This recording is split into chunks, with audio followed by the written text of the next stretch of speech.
Here we have an example of a torque converter. Torque converter halves are welded together. It's a sealed unit. This is where it bolts to the flex plate that is bolted to the crankshaft.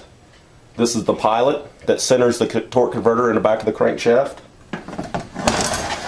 This is the hub, which also drives the pump gears.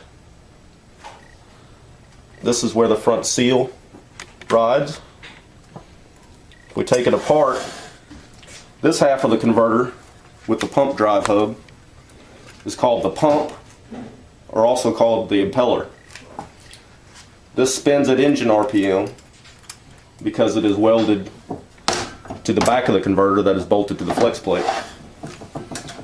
As it is spinning, the fluid is moved through these vanes centrifugally to the outside and forced into the blades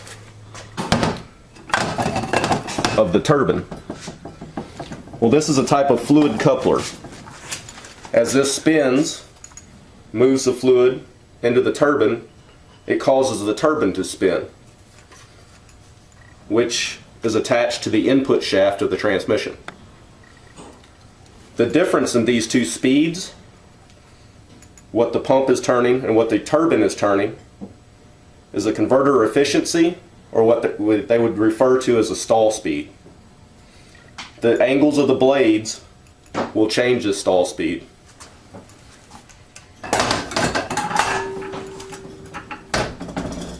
The other piece of a torque converter is called the stator. The stator's job is to redirect this fluid that is flowing through the turbine, change direction, and act as a force of torque multiplication on the pump itself. So it actually generates torque multiplication.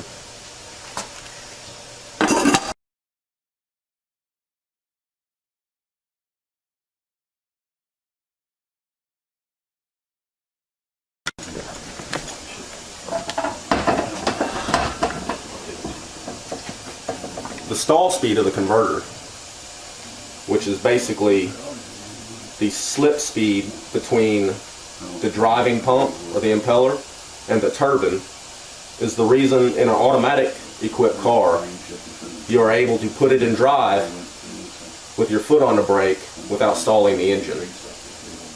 As with a standard, obviously if you release the clutch, then the engine will stall.